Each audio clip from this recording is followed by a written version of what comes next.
ಪರಿಶುದ್ಧವಾದ ನಾಮಕ್ಕೆ ಸ್ತೋತ್ರವಾಗಲಿ.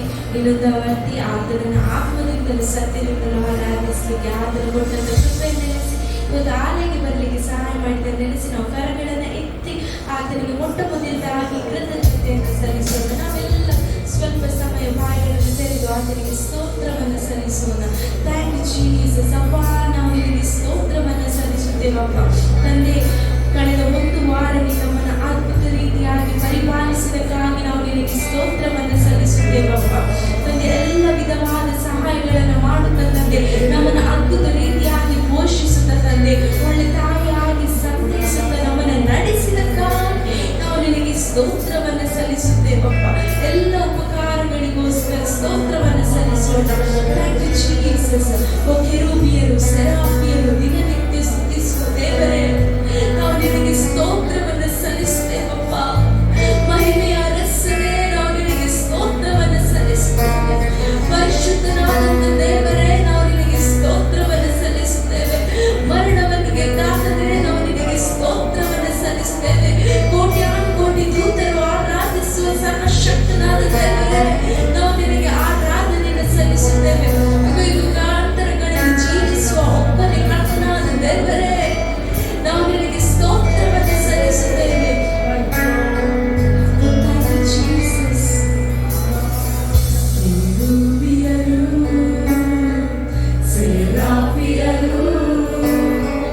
ದಿನನಿತ್ಯ ಸ್ತುತಿಸುವ ಸೇನಾಧೀಶ್ವರನೇ,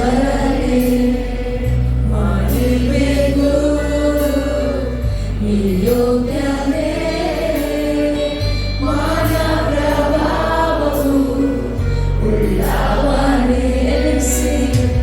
ಕೆರೂಬಿಯರು, ಸೆರಾಫಿಯರು ದಿನನಿತ್ಯ ಸ್ತುತಿಸುವ ಸೇನಾಧೀಶ್ವರನೇ, ಮಹಿಮೆಗೂ ಯೋಗ್ಯನೇ, ಮಾನ ಪ್ರಭಾವವು ಉಳ್ಳವನೇ. ಆರಾಧನೆಗೆ ನೀ ಯೋಗ್ಯನೇ, ನನ್ನ ಸ್ತುತಿಗೆ ಪಾತ್ರನೇ. ಆರಾಧನೆಗೆ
ಸರ್ವಶಕ್ತನೇ ಸರ್ವವ್ಯಾಪ್ತಿಯೇ ನಿನ್ನನ್ನಾರಾಧಿಸುವೆ ಪರಿಶುದ್ಧನೇ ಪರಿಶುದ್ಧನೇ ನಿನ್ನನ್ನಾರಾಧಿಸುವೆ ಸರ್ವಶಕ್ತನೇ ಸರ್ವವ್ಯಾಪ್ತಿಯೇ ನಿನ್ನನ್ನಾರಾಧಿಸುವೆ ಮಹಿಮೆಯ ಅರಸನೇ ಮಹಿಮೆಯ ಅರಸನೇ ನಿನಗೆ ಆರಾಧನೆ ಸಿಂಹಾಸನರೂಢನೆ ನಿನಗೆ ಆರಾಧನೆ ಓ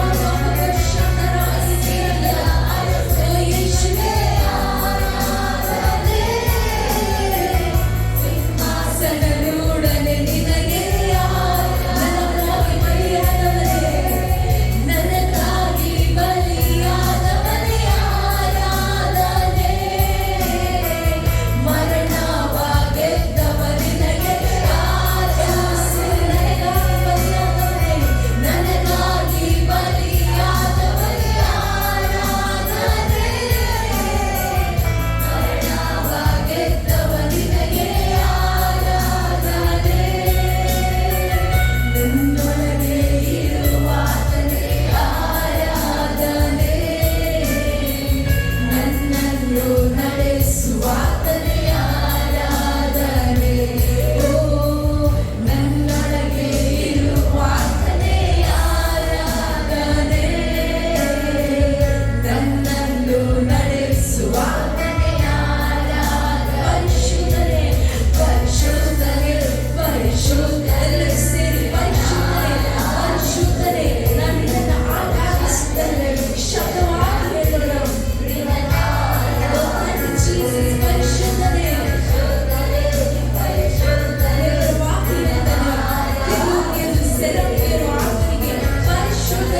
ಪರಿಶುದ್ಧನೇ ಪರಿಶುದ್ಧನೇ ಪರಿಶುದ್ಧನೇ ಪರಿಶುದ್ಧನೇ ನಿನ್ನನ್ನಾರಾಧಿಸುವೆ ಸರ್ವಶಕ್ತನೇ ಸರ್ವವ್ಯಾಪಿಯೇ ನಿನ್ನನ್ನಾರಾಧಿಸುವೆ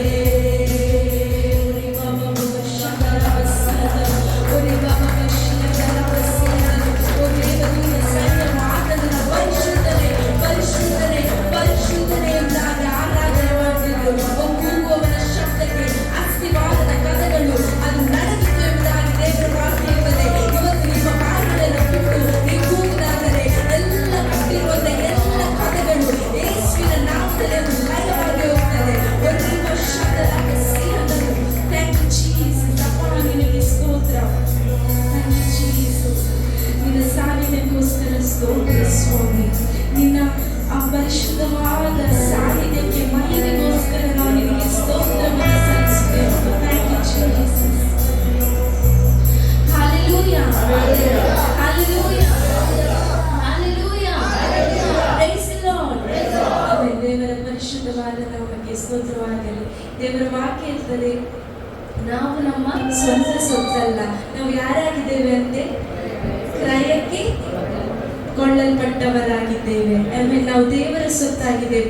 ದೇವರು ಕಲ್ವಾರಿ ಕ್ರೂಜೆಯಲ್ಲಿ ತನ್ನ ರಕ್ತವನ್ನು ಸುರಿಸುವುದರ ಮೂಲಕ ನಮ್ಮನ್ನು ಏನ್ ಮಾಡಿದ್ದಾರೆ? ದೇವರು ಪರ್ಚೇಸ್ ಮಾಡಿದ್ದಾರೆ, ಕ್ರಯಕ್ಕೆ ತೆಗೆದುಕೊಂಡಿದ್ದಾರೆ.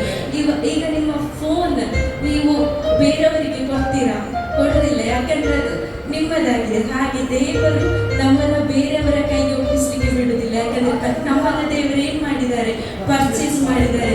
ದೇವರು ನಮ್ಮನ್ನ ತೆಗೆದುಕೊಂಡಿದ್ದಾರೆ. ಹಾಗಾದ್ರೆ ಇವತ್ತು ನಿಮ್ಮ ಸ್ವಂತ ಯಾರು? ನಿಮ್ಮ ಸಂಪತ್ತು ಯಾರು? ನಮಗೆ ಕೊಟ್ಟ ಕೆಲಸ ಅದು ದೇವರದಾಗಿದೆ. ನಮಗೆ ಕೊಟ್ಟಂತ ಆಶೀರ್ವಾದ ಅದು ದೇವರಾಗಿದೆ. ನಮ್ಮ ಸಂಪತ್ತಿಗೆ ಕಾರಣ, ನಮ್ಮ ಸ್ವಂತಕ್ಕೆ ಕಾರಣ ಅದು ದೇವರಾಗಿದ್ದಾರೆ. ನಮಗೆ ಸ್ವಂತ ಅಂತ ಹೇಳಲಿಕ್ಕೆ ಬೇರೆ ಯಾರಿಲ್ಲ, ನಮ್ಮ ಏಸಪ್ಪ ಮಾತ್ರ. ಆಮೇಲೆ ನಾವೆಲ್ಲ ಒಟ್ಟಾಗಿ ಸೇರಿ ಸ್ವಂತವೆಂದು ಹೇಳಲಿಕ್ಕೆ ನಿನ್ನ ಬಿಟ್ಟು ಯಾರಿಲ್ಲ, ಸಂಪತ್ತೆಂದು ಹೇಳಲಿಕ್ಕೆ ನಿನ್ನ ಬಿಟ್ಟು ಯಾರು ಇಲ್ಲ ಎಂಬುದಾಗಿ ಒಟ್ಟಾಗಿ ಸೇರಿ ಹಾಡುತ್ತಾ ಆತನ ನಾಮವನ್ನು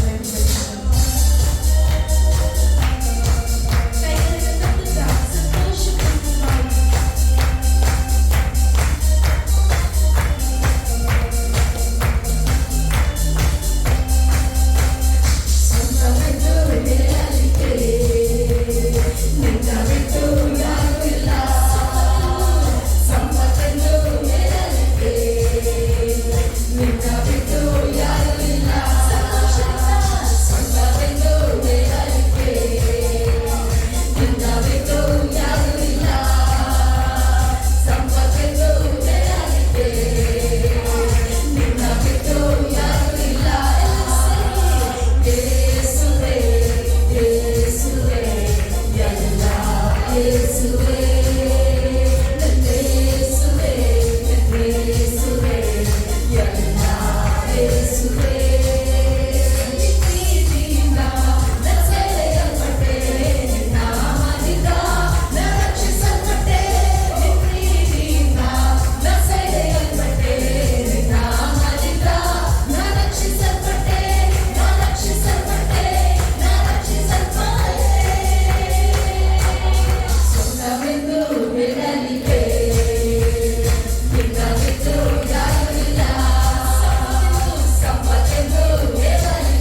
ಸ್ವಂತವೆಂದು ಹೇಳಲಿಕ್ಕೆ ಏನಿಲ್ಲಪ್ಪ.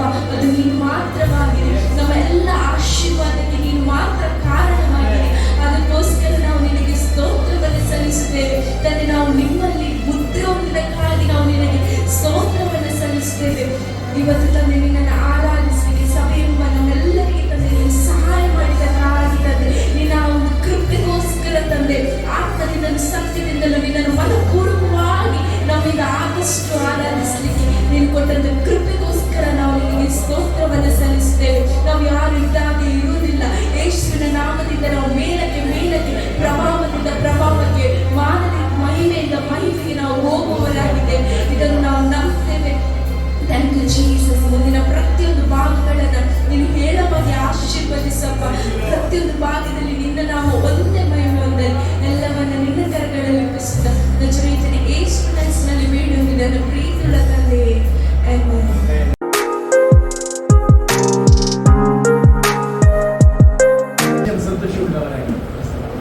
ಹಲ್ಲೆಲೂಯಾ. ದೇವರ ವಾಕ್ಯವನ್ನು ಕೇಳಲಿಕ್ಕೆ ಹೋಗ್ತಾ ಇದ್ದೇವೆ. ನಿಶ್ಚಯವಾಗಿ ನಾನು ನಂಬ್ತೇನೆ ದೇವರು ನಮ್ಮೊಂದಿಗೆ ಮಾತನಾಡುವ ದೇವರಾಗಿದ್ದಾನೆ. ದೇವರ ವಾಕ್ಯದಲ್ಲಿ ಕೀರ್ತನೆಗಳ ಪುಸ್ತಕ 25ನೇ ಕೀರ್ತನೆ, ಅದರಲ್ಲಿ 1ನೇ ವಾಕ್ಯದಿಂದ ಯಾರಾದರೂ ಓದ್ಬೋದು. ಯೆಹೋವನೇ ನಿನ್ನಲ್ಲಿ ಮನಸ್ಸಿಟ್ಟಿದ್ದೇನೆ, ನನ್ನ ದೇವರೇ ನಿನ್ನನ್ನೇ ನಂಬಿದ್ದೇನೆ, ನನಗೆ ಆಶಾಭಂಗ ಪಡಿಸಬೇಡ, ಶತ್ರುಗಳ ಉತ್ಸಾಹಕ್ಕೆ ಆಸ್ಪದ ಮಾಡಬೇಡ, ವ್ರತದ್ರೋಹಿಗಳಿಗೆ ಆಶಾಭಂಗವಾಗಬೇಕೇ ಹೊರತು ನಿನ್ನನ್ನು ನಿರೀಕ್ಷಿಸಿದವರಿಗೆ ಎಂದಿಗೂ ಆಗಬಾರದು. ಯೆಹೋವನೇ ನಿನ್ನ ಮಾರ್ಗವನ್ನು ನನಗೆ ತಿಳಿಸು, ನೀನು ಒಪ್ಪುವ ದಾರಿಯನ್ನು ತೋರಿಸು ಎಂಬುದಾಗಿ. ದೇವರ ನಾಮಕ್ಕೆ ಸ್ತೋತ್ರವಾಗಲಿ. ಈ ಕೀರ್ತನೆಯನ್ನು ನೀವು ಅನೇಕ ಸಾರಿ ಓದಿದ್ದೀರಿ, ಕೇಳಿದ್ದೀರಿ.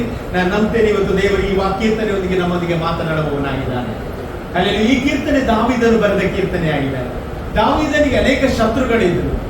ಆಮೇಲೆ ಅಲ್ಲಿ ಅನೇಕ ಶತ್ರುಗಳಿದ್ರು. ಅವನು ದೇವರ ಹತ್ರ ಸಹಾಯಕ್ಕೋಸ್ಕರ ಅವನು ಬೇಡ್ತಾ ಇದ್ದಾನೆ. ಅವನಿಗೆ ಒಂದು ವಿಷಯ ಗೊತ್ತುಂಟು, ಏನಂತ ಹೇಳಿದ್ರೆ, ನನಗೆ ಸಹಾಯ ಮಾಡಲಿಕ್ಕೆ ನನ್ನ ದೇವರು ಶಕ್ತನೇ ಎಂಬುದಾಗಿ. ಇವತ್ತು ಎಷ್ಟು ಜನ ನಂಬ್ತೀರಿ? ಹಲ್ಲೆಲೂಯಾ. ನನಗೆ ಸಹಾಯ ಮಾಡಲಿಕ್ಕೆ ನನ್ನ ದೇವರು ಶಕ್ತನಾಗಿದ್ದಾನೆ. ಆಮೇಲೆ ಅಲ್ಲಿ ಅವನು ಹೇಳ್ತಾನೆ, ನಾನು ಭರವಸೆ ಬಿಟ್ಟದ್ದು ಮನುಷ್ಯರ ಮೇಲೆ ಅಲ್ಲ, ನಾನು ಭರವಸೆ ಬಿಟ್ಟದ್ದು ನಿನ್ನ ಮೇಲೆ ಆಗಿದೆ. ಇವತ್ತು ಎಷ್ಟು ಜನ ಇಲ್ಲಿ ಭರವಸೆ ಬಿಟ್ಟು ಬಂದಿದ್ದೀರಿ? ನಾನು ಹೇಳ್ತೇನೆ, ನಿಮ್ಮ ಭರವಸೆ ದೇವರು ಎಂದಿಗೂ ಅದು ಬಿದ್ದು ಹೋಗಲಿಕ್ಕೆ ಬಿಡುವುದಿಲ್ಲ. ಆಮೇಲೆ ಅಲ್ಲಿ ಅವನು ಪ್ರಾರ್ಥನೆ ಮಾಡ್ತಾನೆ, ಏನಂತ ಹೇಳಿದರೆ, ವ್ಯರ್ಥ ದ್ರೋಹಿಗಳಿಗೆ ಆಶಾಭಂಗವಾಗಬೇಕೇ ಹೊರತು ನಿನ್ನನ್ನು ನಿರೀಕ್ಷಿಸಿದವರಿಗೆ ಎಂದಿಗೂ ಆಶಾಭಂಗವಾಗಲೇಬಾರದು ಎಂಬುದಾಗಿ ಅವರು ಪ್ರಾರ್ಥನೆ ಮಾಡ್ತಾ ಇದ್ದಾರೆ. ಇವತ್ತು ನಾನು ಹೇಳ್ತೇನೆ, ದೇವರು ನೀವು ಈ ಆಲಯದಲ್ಲಿ ಕಾಲಿಟ್ಟದ್ದು ಎಂದಿಗೂ ವ್ಯರ್ಥವಾಗುವುದಿಲ್ಲ. ದೇವರು ನಿಮಗೆ ಆಶಾಭಂಗವಾಗಲಿಕ್ಕೆ ದೇವರು ಬಿಡುವುದೇ ಇಲ್ಲ. ಆಮೇಲೆ ಹಲ್ಲೆಲೂಯಾ. ನಾವು ಯಾವಾಗಲೂ ದೇವರಲ್ಲಿ ಮನಸ್ಸಿಡಬೇಕು. ಅಲ್ಲಿ ಅವನು ಹೇಳಿದ ಮಾತು ನೋಡಿ, ಯೆಹೋವನೇ ನಾನು ನಿನ್ನಲ್ಲೇ ಮನಸ್ಸಿಟ್ಟಿದ್ದೇನೆ, ನಿನ್ನನ್ನೇ ನಂಬಿದ್ದೇನೆ ಎಂಬುದಾಗಿ. ಇವತ್ತು ನಾನು ಹೇಳಿದ ಮನಸ್ಸು ಎಂಬುದು ಚಂಚಲ. ಅಲ್ಲಿ ಮನಸ್ಸು ಯಾವಾಗ ಡೈವರ್ಟ್ ಆಗ್ತದೆ ಅಂತ ನಮಗೆ ಗೊತ್ತಿರುವುದಿಲ್ಲ. ಆದ್ರೆ ದಾವೀದ ತನ್ನನ್ನು ತಾನು ಏನ್ ಮಾಡ್ತಾನೆ, ದೇವರಿಗೆ ಒಪ್ಪಿಸಿಕೊಟ್ಟು ಹೇಳ್ತಾ ಇದ್ದಾನೆ, ನಿನ್ನಲ್ಲಿ ನಾನು ಮನಸ್ಸಿಟ್ಟಿದ್ದೇನೆ ಎಂಬುದಾಗಿ. ಇವತ್ತು ನಾನು ಹೇಳ್ತೇನೆ, ನೀವು ದೇವರಲ್ಲಿ ಮನಸ್ಸಿಟ್ಟಾಗ ದೇವರ ಕರಸ ಚಲಿಸಲಿಕ್ಕೆ ಹೋಗ್ತಾರೆ. ಅಲ್ಲಿ ದೇವರ ಅದ್ಭುತಗಳು ಅಲ್ಲಿ ನಡೆಯುವಂತದ್ದಾಗಿದೆ. ಹಲ್ಲೆಲೂಯಾ. ಯಾಕಂತ ಹೇಳಿದ್ರೆ, ವೈರಿಗಳು ಅನೇಕರಿರುವಾಗ ಅವನಿಗೆ ಗೊತ್ತುಂಟು, ವೈರಿಗಳ ಮುಂದೆ ಔತಣ ಕೊಡುವ ದೇವರು ನಾನು ಆರಾಧಿಸುವ ದೇವರು ಎಂಬುದಾಗಿ ಅವನು ತಿಳಿದ್ರಿಂದ ಅವನು ದೇವರ ಮೇಲೆ ಮಾತ್ರ ಭರವಸೆ ಬಿಡುತ್ತಾನೆ, ದೇವರ ಮೇಲೆ ಮನಸ್ಸಿಡುತ್ತಾನೆ. ಪ್ರಿಯರೇ, ಹಲ್ಲೆಲೂಯಾ. ಅದ್ರಲ್ಲಿ ನನಗೆ ಖುಷಿಯಾದ ವಾಕ್ಯ ಏನಂತ ಹೇಳಿದ್ರೆ, 4ನೇ ವಾಕ್ಯಕ್ಕೆ ಹೋಗುವುದಾದ್ರೆ ಅವನು ಹೇಳ್ತಾ ಇದ್ದಾನೆ, ಏನಂತ ಹೇಳಿದ್ರೆ, ಯೆಹೋವನೇ ನಿನ್ನ ಮಾರ್ಗವನ್ನು ನನಗೆ ತಿಳಿಸು, ನೀನು ಒಪ್ಪುವ ದಾರಿಯನ್ನು ತೋರಿಸು ಎಂಬುದಾಗಿ. ಇಲ್ಲಿ ಎರಡು ನೋಡಿ, ತಿಳಿಸು, ತೋರಿಸು. ಆಮೇಲೆ ಅಲ್ಲಿ ಇವತ್ತು ನಾನು ಹೇಳ್ತೇನೆ, ನಮ್ಮ ಮಾರ್ಗಗಳು ನಮಗೆ ಬೇಡ. ಅಲ್ಲಿ ಎಷ್ಟು ಜನ ಹೇಳ್ತೇವೆ, ದೇವರೇ ನಿನ್ನ ಮಾರ್ಗವನ್ನು ತೋರಿಸು. ಎಷ್ಟು ಜನ ಸಂತೋಷದಿಂದ ಹೇಳ್ತೇವೆ, ದೇವರೇ ನಿನ್ನ ಮಾರ್ಗವನ್ನು ನನಗೆ ತೋರಿಸು. ಅಲ್ಲಿ ನಮ್ಮ ಮಾರ್ಗದಲ್ಲಿ ಹೋಗುವಾಗ ನಾವು ಫೇಲ್ ಆಗ್ತೇವೆ, ಆದ್ರೆ ದೇವರ ಮಾರ್ಗದಲ್ಲಿ ಹೋಗುವಾಗ ನಾವು ಸಕ್ಸಸ್ ಆಗ್ತೇವೆ. ಆಮೇಲೆ ಹಲ್ಲೆಲೂಯಾ. ಇವತ್ತು ನಮಗೆ ಸರಿ ಬೀಳುವ ಆ ಮಾರ್ಗ ಬೇಡ ಪ್ರಿಯರೇ, ದೇವರಿಗೆ ಸರಿ ಬೀಳುವ ಮಾರ್ಗದಲ್ಲಿ ನಾವು ಹೋಗುವ. ಯಾಕಂದ್ರೆ ಆ ಮಾರ್ಗದಲ್ಲಿ ದೇವರು ಅದ್ಭುತವನ್ನು ಮಾಡುವವನಾಗಿದ್ದಾನೆ. ಅದು ಇಕ್ಕಟ್ಟಾದ ಮಾರ್ಗ ಆದ್ರೂ ತೊಂದರೆ ಇಲ್ಲ, ಇಕ್ಕಟ್ಟಿನಲ್ಲಿ ವಿಶೇಷ ಸಹಾಯಕನಾಗಿ ಆತನು ಬರುವವನಾಗಿದ್ದಾನೆ. ಆಮೇಲೆ ಹಲ್ಲೆಲೂಯಾ. ನಾವು ಹೇಳ್ತೀವಿ, ನರಕಕ್ಕೆ ಹೋಗುವ ಮಾರ್ಗ ಎಷ್ಟಾಗಿದೆ, ಅಗಲವಾಗಿದೆ ಅಂತ ಬೈಬಲ್ ಹೇಳ್ತದೆ. ಆದ್ರೆ ಪರಲೋಕಕ್ಕೆ ಹೋಗುವ ಮಾರ್ಗ ಏನಾಗಿದೆ? ಅದು ಇಕ್ಕಟ್ಟಾಗಿದೆ. ಆದ್ರೆ ಇಕ್ಕಟ್ಟಾದ್ರೂ ತೊಂದರೆ ಇಲ್ಲ. ನಾವು ಆ ಮಾರ್ಗದಲ್ಲಿ ಹೋಗುವಾಗಲೇ ನಮಗೆ ರಕ್ಷಣೆ, ಆ ಮಾರ್ಗದಲ್ಲಿ ಹೋಗುವಾಗಲೇ ನಮಗೆ ಬಿಡುಗಡೆ. ಹಲ್ಲೆಲೂಯಾ. ಇವತ್ತು ನಾನು ಹೇಳಲಿಕ್ಕೆ ಇಷ್ಟಪಡ್ತೇನೆ, ನಮ್ಮ ಮಾರ್ಗಗಳು ಬೇಡ ಪ್ರಿಯರೇ. ದೇವರ ಒಂದು ಮಾರ್ಗದ ಕಡೆಗೆ ನಾವು ಹೋಗುವ. ಅಲ್ಲಿ ಆ ಮಾರ್ಗ ಪರಿಶುದ್ಧವಾದ ಮಾರ್ಗ. ಆ ಮಾರ್ಗದಲ್ಲಿ ಲೋಪದೋಷ ಇಲ್ಲ. ಆ ಮಾರ್ಗದಲ್ಲಿ ಯಾರು ಹೋಗ್ತಾನೆ ಅವನು ನಿಶ್ಚಯವಾಗಿ ದೇವರ ಅವನ ಜೀವಿತದಲ್ಲಿ ಆಶೀರ್ವಾದವನ್ನು ತರುವವನಾಗಿದ್ದಾನೆ. ಸತ್ಯವೇದ ಪುಸ್ತಕದಲ್ಲಿ ಜ್ಞಾನೋಕ್ತಿ ಪುಸ್ತಕ 14ನೇ ಅಧ್ಯಾಯದಲ್ಲಿ 12ನೇ ವಾಕ್ಯವನ್ನು ಯಾರಾದ್ರೂ ಓದಬಹುದು. ಜ್ಞಾನೋಕ್ತಿ ಪುಸ್ತಕ 14ನೇ ಅಧ್ಯಾಯ 12ನೇ ವಾಕ್ಯ. ಅಲ್ಲಿ ಬೈಬಲ್ ಹೇಳ್ತದೆ, ಮನುಷ್ಯನ ದೃಷ್ಟಿಗೆ ಸರಳವಾಗಿ ತೋರುವ ಒಂದು ದಾರಿ ಉಂಟು, ಅದು ಕಟ್ಟಗಳಿಗೆ ಏನಂತೆ? ಮರಣ ಮಾರ್ಗವೇ ಅಂತೆ. ಇವತ್ತು ನಾವು ನೋಡ್ತೇವೆ, ದೇವರ ಮಾರ್ಗವನ್ನು ಬಿಟ್ಟು ನಾವು ಬೇರೆ ಮಾರ್ಗಕ್ಕೆ ಹೋಗುವಾಗ ಬೈಬಲ್ ಹೇಳ್ತದೆ ಅದು ಈಸಿ ಆಗಿರಬಹುದು, ಆದ್ರೆ ಕಟ್ಟ ಕಡೆಗೆ ಅದು ಮರಣ ಮಾರ್ಗವೇ ಎಂಬುದಾಗಿ ಸತ್ಯವೇದ ಹೇಳ್ತಾರೆ. ಇವತ್ತು ನಾನು ಹೇಳ್ತೇನೆ, ನೀವು ದೇವರ ಮಾರ್ಗಕ್ಕೆ ಬಂದಿದ್ದೀರಿ. ಅಲ್ಲಿ ಈ ಮಾರ್ಗದಲ್ಲಿ ಹೋಗುವಾಗ ನಿಮಗೆ ಬಿಡುಗಡೆ, ಈ ಮಾರ್ಗದಲ್ಲಿ ಹೋಗುವಾಗ ನಿಮಗೆ ಸಂರಕ್ಷಣೆ ದೇವರು ಕೊಡುವವನಾಗಿದ್ದಾನೆ. ಆಮೇಲೆ ಅಲ್ಲಿಯ 3 ರೀತಿಯ ಮಾರ್ಗದ ಬಗ್ಗೆ ಹೇಳ್ತೇನೆ. ಒಂದು ಮನುಷ್ಯನ ಮಾರ್ಗ, ಇನ್ನೊಂದು ದೇವರ ಮಾರ್ಗ, ಇನ್ನೊಂದು ಸೈತಾನನ ಮಾರ್ಗವಾಗಿದೆ. ಹಲ್ಲೆಲೂಯಾ. ಇವತ್ತು ದಾವೀದನು ಆಶ್ರಯಿಸಿದ ಯಾರ ಮಾರ್ಗ? ದೇವರ ಮಾರ್ಗವನ್ನು ಎನಿಸಿದ ಆಶೀರ್ವಾದ ಅವನು ಏನ್ ಮಾಡ್ತಾನೆ? ಆಯ್ಕೆ ಮಾಡ್ತಾ ಇದ್ದಾನೆ. ಇವತ್ತು ನಾನು ಹೇಳ್ತೇನೆ, ನೀನು ದೇವರ ಮಾರ್ಗವನ್ನು ಆಯ್ಕೆ ಮಾಡುವಾಗ ನಾನು ಹೇಳಲಿಕ್ಕೆ ಇಷ್ಟಪಡ್ತೇನೆ, ದೇವರು ನಿನ್ನ ಜೀವಿತ ದೊಡ್ಡ ಕಾರ್ಯವನ್ನು ಮಾಡುವವನಾಗಿದ್ದಾನೆ. ಹಲ್ಲೆಲೂಯಾ. ನಮಗೆ ಬೇಕಾದದ್ದು ದೇವರ ಮಾತ್ರ. ದಾವೀದ ಯಾವ ರಸಿ ಹೇಳುವುದೇನು ಗೊತ್ತಿಲ್ಲ, ನಾನು ನಿನ್ನಲ್ಲೇ ಭರವಸೆ ಬಿಟ್ಟಿದ್ದೇನೆ ಎಂಬುದಾಗಿ. ನನ್ನನ್ನು ವಶಭಂಗ ಪಡಿಸಬೇಡ, ನಿನ್ನಲ್ಲೇ ಮನಸ್ಸಿಟ್ಟಿದ್ದೇನೆ, ನನ್ನ ದೇವರೇ ನನ್ನನ್ನು ಕೈ ಬಿಡಬೇಡ ಎಂಬುದಾಗಿ ಹೇಳ್ತಾ ಇದ್ದಾನೆ. ಹಾಗಾದ್ರೆ ಅವನು ಮನುಷ್ಯರ ಮೇಲೆ ಭರವಸೆ ಬಿಡಲಿಲ್ಲ, ದೇವರ ಮೇಲೆ ಭರವಸೆ ಬಿಟ್ಟಿದ್ದಾನೆ. 118ನೇ ಕೀರ್ತನೆಯಲ್ಲಿ ನಾವು ನೋಡುವುದಾದ್ರೆ ಅವನು ಹೇಳುವುದು ಗೊತ್ತಿಲ್ಲ, ಮನುಷ್ಯರ ಸಹಾಯವು ವ್ಯರ್ಥ, ಅವನು ಸಹಾಯ ಮಾಡಲಿಕ್ಕೆ ಶಕ್ತನಲ್ಲ ಎಂಬುದಾಗಿ. ಮನುಷ್ಯನ ನನಗೆ ಏನು ಮಾಡಿಯಾನೆ ಎಂಬುದಾಗಿ ಅವನು ಹೇಳ್ತಾ ಇದ್ದಾನೆ. ಹಾಗಾದ್ರೆ ಇವತ್ತು ನಾನು ಹೇಳ್ತೇನೆ, ಯಾವ ಮನುಷ್ಯನು ನಿಮಗೆ ಏನು ಮಾಡಲಿಕ್ಕೆ ಆಗುವುದಿಲ್ಲ, ಆದರೆ ದೇವರ ಒಂದು ಮಾರ್ಗದಲ್ಲಿ ಬರುವಾಗ, ದೇವರ ಅನ್ಯೋನ್ಯತೆಗೆ ಬರುವಾಗ ದೇವರು ನಿಮ್ಮ ಜೀವಿತದಲ್ಲಿ ದೊಡ್ಡ ಕಾರ್ಯವನ್ನು ಮಾಡುವವನಾಗಿದ್ದಾನೆ. ಹಲ್ಲೆಲೂಯಾ. ಹಾಗಾದ್ರೆ ನಮಗೊಂದು ಅನ್ಯೋನ್ಯತೆ ಯಾರ ಹತ್ರ? ತಂದೆಯ ಸಂಗಡ ಇರಬೇಕು. ನಮಗೊಂದು ಅನ್ಯೋನ್ಯತೆ ಯಾರ ಸಂಗಡ ಇರಬೇಕು? ಮಗನ ಮೂಲಕ, ಮಗನ ಜೊತೆ ಇರಬೇಕು. ನೀವು 1 ಯೋಹನ ಪತ್ರಿಕೆ 1ನೇ ಅಧ್ಯಾಯ 3ನೇ ವಾಕ್ಯ ಓದಿ ನೋಡ್ರಿ. 1 ಯೋಹನ ಪತ್ರಿಕೆ 1ನೇ ಅಧ್ಯಾಯ 3ನೇ ವಾಕ್ಯ.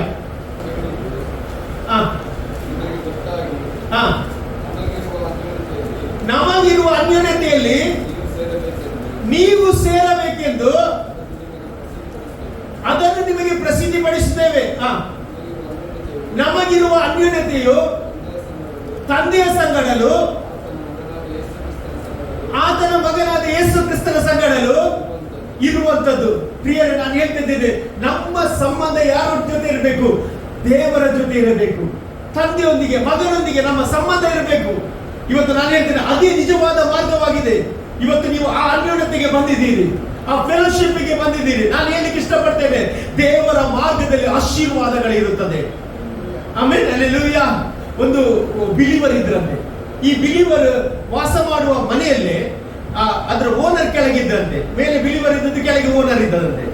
ಆ ಓನರ್ ಅನ್ಯ ಜಾತಿಯವನಾಗಿದ್ದು, ಆದ್ರೆ ಈ ಮೇಲೆ ಇರುವುದು ಬಿಲಿವರ್ ಆಗಿದ್ದು. ಅವರು ಸಾಧಾರಣ ಬಡವರಾಗಿದ್ದರಂತೆ. ಆದ್ರೆ ಅವರು ಯಾವಾಗಲೂ ತಂದೆಯೊಡನೆ ಮಗನೊಂದಿಗೆ ಒಂದು ಏನ್ ಮಾಡಿದ್ರು? ಅನ್ಯೋನ್ಯತೆ ಇಟ್ಟಿದ್ರು. ಅಲ್ಲಿ ದೇವರೊಂದಿಗೆ ಒಂದು ಫೆಲೋಶಿಪ್ ಇಟ್ಟಿದ್ರು. ನಾನು ಹೇಳ್ತೇನೆ, ಇವತ್ತು ನೀವು ಯಾವಾಗ ದೇವರೊಂದಿಗೆ ಫೆಲೋಶಿಪ್ ಇಡ್ತೀರಲ್ಲ, ಆಗ ದೇವರು ನಿಮ್ಮ ಜೀವಿತದ ಬಗ್ಗೆ ಅದ್ಭುತಗಳನ್ನು ಆತನ ಮಾಡುವವನಾಗಿದ್ದಾನೆ. ದೇವರು ಹೇಗೆ ಮಾಡ್ತಾನೆ ಅಂತ ನಮಗೆ ಗೊತ್ತಿಲ್ಲ, ಆದ್ರೆ ಆ ಒಂದು ಅನ್ಯೋನ್ಯತೆ ಉಂಟಲ್ಲ, ನಿಮ್ಮ ಜೀವಿತದಲ್ಲಿ ಆಶೀರ್ವಾದಗಳನ್ನು ತರುವಂತದ್ದಾಗಿದೆ. ಅದಕ್ಕೆ ಬೈಬಲ್ ಹೇಳಿ, ದೇವರ ಆಶೀರ್ವಾದವು ಭಾಗ್ಯದಾಯಕವಾಗಿದೆ, ಅದು ವ್ಯಸನವನ್ನು ಸೇರಿಸುವುದಿಲ್ಲ ಎಂಬುದಾಗಿ. ಇವತ್ತು ನಾನು ಹೇಳ್ತೇನೆ, ನಿಮ್ಮ ಅನ್ಯೋನ್ಯತೆ ತಂದೆಯ ಸಂಗಡ, ಮಗನ ಸಂಗಡಲ್ಲಿರುವಾಗ ಕೆಲವೊಂದು ಗೊತ್ತಿಲ್ಲದ ವಿಷಯವನ್ನು ದೇವರು ಏನ್ ಮಾಡ್ತಾನೆ? ತಿಳಿಸ್ತಾನೆ. ಹಲ್ಲೆಲೂಯಾ. ಇಲ್ಲಿ ಆ ಬಿಲಿವರ್ ಪ್ರಾರ್ಥನೆ ಮಾಡ್ತಾ ಇದ್ದಂತೆ. ಕೆಳಗಿದ್ದ ಅವರಿಗೆ ಓನರಿಗೆ ಮಕ್ಕಳಿಲ್ಲ, ಎಲ್ಲ ಭಯಂಕರ ಆಸ್ತಿ ಉಂಟು, ಎಲ್ಲ ಉಂಟು, ಆದ್ರೆ ಅವರಿಗೆ ಮಕ್ಕಳಿರಲಿಲ್ಲ. ಅವರಿಗೆ 7 ವರ್ಷದಿಂದ ಮಕ್ಕಳೇ ಆಗ್ತಿರ್ಲಿಲ್ಲ. ಆಗ ಇವನು ಯಾರು ಮೇಲೆ ಅಂತಸ್ತಿನಲ್ಲಿದ್ದ ಬಿಲಿವರ್ ಪ್ರಾರ್ಥನೆ ಮಾಡಲಿಕ್ಕೆ ಶುರು ಮಾಡಿದ. ಪ್ರಾರ್ಥನೆ ಮಾಡುತ್ತಿರುವಾಗಲೇ ಸಡನ್ ಆಗಿ ದೇವರಾತ್ಮನ ಅವರಿಗೆ ಮಾತನಾಡಿದ ಹೀಗೆ ಅಂತ ಹೇಳಿದ್ರೆ, ಕೆಳಗಿರುವ ಓನರಿಗೆ ಹೋಗಿ ಹೇಳು, ಸಿದ್ಧಾರ್ಥ ಬರ್ತಾನೆ, ಸಿದ್ಧಾರ್ಥ ಬರ್ತಾನೆ ಎಂಬುದಾಗಿ ಹೇಳು ಎಂಬುದಾಗಿ ಹೇಳಿದ್ರಂತೆ. ಇವರಿಗೆ ಗೊತ್ತಾಗಲಿಲ್ಲಂತೆ ಸಿದ್ಧಾರ್ಥ ಅಂದ್ರೆ ಯಾರು, ಏನು, ಎಂತ ಸಹ ಗೊತ್ತಿಲ್ಲಂತೆ. ಇವರು ಕೇಳಿದ್ರೆ ದೇವರ ಹತ್ರ ಕೇಳಿದ್ರಂತೆ, ಏನ್ ಸಿದ್ಧಾರ್ಥ ಅಂದ್ರೆ ಯಾರು ಎಂಬುದಾಗಿ ಕೇಳುವಾಗ ದೇವರು ಹೇಳಿದ್ರಂತೆ, ನಿನಗೆ ಅದೆಲ್ಲ ಬೇಡ, ನೀನು ಕೆಳಗಿನ ಓನರಿಗೆ ಹೋಗಿ ಹೇಳು, ಸಿದ್ಧಾರ್ಥ ಬರ್ತಾನೆ ಎಂಬುದಾಗಿ ಹೇಳು ಎಂಬುದಾಗಿ ಹೇಳಿದ್ರಂತೆ.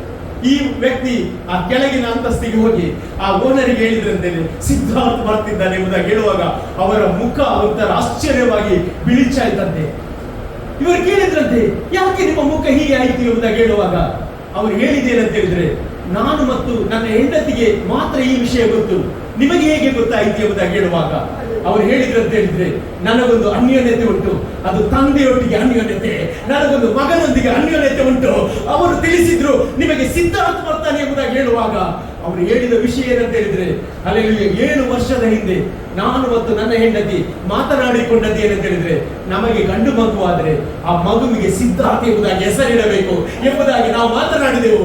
ಈಗ ನೀನು ಬಂದು ಹೇಳ್ತಿ ಸಿದ್ಧಾರ್ಥ ಬರ್ತಿದ್ದಾನೆ ಎಂಬುದಾಗಿ ಹೇಳುವಾಗ ಅವರು ಆಶ್ಚರ್ಯಪಟ್ಟರು. ಅಲ್ಲಿ 3 ತಿಂಗಳಲ್ಲಿ ಅವರು ಕನ್ಸೀವ್ ಆದರು, ಮಗು ಎತ್ತಲು ಸಿದ್ಧಾರ್ಥ ಎಂಬುದಾಗಿ ಹೆಸರು ಕೊಟ್ಟರು. Alleluia, praise the Lord, amen, alleluia. ನಂತರ ಆ ಒಂದು ಬಾಡಿಗೆದಾರನಿಗೆ ಅವರಿಗೆ ಏನ್ ಮಾಡಿದ್ರು, ಒಂದು ಮನೆಯನ್ನು ಅವರೇ ಕೊಟ್ಟರು. ಅಲ್ಲೆಲ್ಲೂಯ್ಯ. ನಾನು ಏನ್ ಹೇಳ್ತೇನೆ ಅಂತ ಹೇಳಿದ್ರೆ, ನಿನ್ನ ಜೀವಿತ ಬದಲಾಗಬೇಕಾ, ದೇವರ ಮಾರ್ಗಕ್ಕೆ ನೀನು ಬರಬೇಕು, ದೇವರೊಂದಿಗೆ ಸಂಬಂಧ ಇಡಬೇಕು, ದೇವರೊಂದಿಗೆ ಫೆಲೋಶಿಪ್ ಇಡಬೇಕು. ನಾನು ಹೇಳ್ತೇನೆ, ಈ ಫೆಲೋಶಿಪ್ಗೆ ಬರುವಾಗಲೇ ನಿನ್ನ ಜೀವಿತದಲ್ಲಿ ಅದ್ಭುತ ನಡೆಯುತ್ತದೆ. Hallelujah, praise the Lord. ಒಂದು ಸಭೆಯಲ್ಲಿ ಏನಂತ ಹೇಳಿದ್ರೆ, ಒಬ್ಬರಿಗೆ ಡಿಸ್ಕ್ ಪ್ರಾಬ್ಲಮ್ ಇತ್ತಂತೆ. ಈ ಡಿಸ್ಕ್ ಪ್ರಾಬ್ಲಮ್ ಇರುವಾಗ ಅವ್ರು ಏನ್ ಮಾಡ್ತಿದ್ರು ಅಂತ ಹೇಳಿದ್ರೆ, ಆ ಒಂದು ಸಹೋದರಿಯನ್ನು ಎತ್ತಿಕೊಂಡು ಬಂದು ಆಸ್ಪತ್ರೆ ಚರ್ಚಲ್ಲಿ ಇಡ್ತಿದ್ರಂತೆ. ಚರ್ಚಲ್ಲಿ ಲಾಸ್ಟ್ ಬೆಂಚ್ ಅಲ್ಲಿ ಕೂತ್ಕೊಳ್ತಿದ್ರಂತೆ. ಪಾಸ್ಟ್ಗೆ ಅಲ್ಲಿ ಹೋಗ್ಲಿಕ್ಕೆ ಆಗ್ಲಿಲ್ಲ, ಅಷ್ಟು ದೊಡ್ಡ ಸಭೆ ಅಲ್ಲ, ಹಾಗಾಗಿ ಬ್ಯಾಕ್ ಸೈಡ್ ಅಲ್ಲಿ ಅವರು ಚೇರ್ ಅಲ್ಲಿ ಇಟ್ಟಿದ್ರಂತೆ. ಈ ಒಂದು ಸಹೋದರಿಯನ್ನು ಹೊತ್ತುಕೊಂಡು ಬಂದು ಆರಾಧನೆ ಎಲ್ಲ ಆಯ್ತು, ವಾಕ್ಯ ಎಲ್ಲ ಆಯ್ತು. ಅವರು ಏನ್ ಮಾಡಿದ್ರು, ಅಲ್ಲಿಂದ ಸೀದಾ ಮನೆಗೆ ಹೋದ್ರು.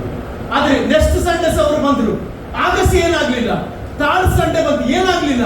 ಆದ್ರೆ 4ನೇ ಸಂಡೇ ಬರುವಾಗ ಯಾರು ಅವರನ್ನು ಮುಟ್ಟಲಿಲ್ಲ, ಯಾರು ಅವರಿಗೋಸ್ಕರ ಪ್ರಾರ್ಥನೆ ಮಾಡಲಿಲ್ಲ. ಆದ್ರೆ ಪರಿಶುದ್ಧಾತ್ಮನ ಶಕ್ತಿ ಆ ಸಹೋದರಿಯನ್ನು ಮುಟ್ಟಿ ಅವಳ ಸ್ಟೇಜಿಗೆ ಬಂದು ನಾನು ಗುಣ ಹೊಂದಿದ್ದೇನೆ ಎಂಬುದಾಗಿ ಹೇಳುವಂತೆ ದೇವರು ಮಾಡಿದ. ಯಾಕಂತ ಹೇಳಿದ್ರೆ, ನಮಗಿರುವ ಅನ್ಯೋನ್ಯತೆ ಅದು ಮನುಷ್ಯನ ಜೊತೆ ಅಲ್ಲ, ಲೋಕದ ಜೊತೆ ಅಲ್ಲ, ದೇವರ ಜೊತೆ ಒಂದು ಅನ್ಯೋನ್ಯತೆ ಆಗಿದೆ. Amen, hallelujah. ಈ ಮಾರ್ಗದಲ್ಲಿ ನಾವು ನಡೆಯುವಾಗ ನಮ್ಮ ಜೀವಿತದಲ್ಲಿ ಎಲ್ಲ ಆಶೀರ್ವಾದಗಳು ದೇವರು ಕೊಡುವವನಾಗಿದ್ದಾನೆ. Amen, hallelujah. ನೋಡಿ, ಮನುಷ್ಯನ ಮಾರ್ಗ ಬೇಡ. ನಾವು ಮೋಶೆಯ ಬಗ್ಗೆ ನಾವು ನೋಡುತ್ತೇವೆ. ಈ ಮೋಶೆ ಯಾರಾಗಿದ್ದ? ಒಬ್ಬ ಇಬ್ರಿಯನಾಗಿದ್ದ, ಯಹೂದಿ ಆಗಿದ್ದ. ಇವನಿಗೆ ಇಸ್ರೇಲ್ ಬಗ್ಗೆ ಬಹಳ ಪ್ರೀತಿ. ಐಗುಪ್ತ ದೇಶದಲ್ಲಿ ಅವರು ಏನ್ ಬಿಟ್ಟಿ ಕೆಲಸ ಮಾಡುವಾಗ ಮೋಶೆಗೆ 40 ವರ್ಷ ಪ್ರಾಯ ಆಯ್ತು. ಆಗ ಅವನು ಎನಿಸಿದ, ನನ್ನ ಭುಜ ಬಲದಿಂದ, ನನ್ನ ಜ್ಞಾನದಿಂದ, ನನ್ನ ಸಾಮರ್ಥ್ಯದಿಂದ ಅವರನ್ನು ಬಿಡಿಸುತ್ತೇನೆ ಎಂಬುದಾಗಿ ಅವನು ತೀರ್ಮಾನ ಮಾಡಿದ. ನಮಗೆಲ್ಲ ಗೊತ್ತುಂಟು, ಐಗುಪ್ತ ಮತ್ತು ಇಬ್ರಿಯರು ಏನ್ ಮಾಡ್ತಾರೆ, ಜಗಳ ಮಾಡುತ್ತಿರುವಾಗ ಅವನು ಏನ್ ಮಾಡ್ತಾನೆ, ಅಲ್ಲಿ ಐಗುಪ್ತನನ್ನು ಕೊಲೆ ಮಾಡ್ತಾನೆ. ಆಮೇಲೆ ಅಲ್ಲಿ ಸ್ವಲ್ಪ ಸಮಯ ಆದ ನಂತರ ಅಲ್ಲಿ ನಾವು ನೋಡ್ತೀವಿ, ಇಬ್ರಿಯ ಜಗಳ ಮಾಡುವಾಗ ಅವನು ಹೇಳ್ತಾನೆ, ನೀವಿಬ್ಬರು ಒಡ ಹುಟ್ಟಿದವರಲ್ಲ, ಸ್ನೇಹಿತರಲ್ಲ, ಯಾಕೆ ಜಗಳ ಮಾಡ್ತೀರಿ ಎಂಬುದಾಗಿ ಹೇಳುವಾಗ ಅವರಿಬ್ಬರು ಹೇಳ್ತಾರೆ ಅಂತ ಹೇಳಿದ್ರೆ, ಅಲ್ಲೆಲ್ಲೂಯ್ಯ, ಅವನನ್ನು ಕೊಲೆ ಮಾಡಿದ ಹಾಗೆ, ಐಗುಪ್ತನನ್ನು ಕೊಲೆ ಮಾಡಿದ ಹಾಗೆ ನಮ್ಮನ್ನು ಸಹ ಕೊಲೆ ಮಾಡ್ತೀಯ ಎಂಬುದಾಗಿ ಹೇಳುವಾಗ ಮೋಶೆ ಭಯಪಟ್ಟು ಏನ್ ಮಾಡಿದ, ಆ ಸ್ಥಳವನ್ನು ಬಿಟ್ಟು ಓಡಿ ಹೋದ. ನಾನು ಏನ್ ಹೇಳ್ತೇನೆ ಅಂತ ಹೇಳಿದ್ರೆ, ಅವನ ಮಾರ್ಗದಲ್ಲಿ ಹೋಗುವಾಗ ಯಾವ ಕಾರ್ಯ ಸಹ ನಡೆಯಲಿಲ್ಲ.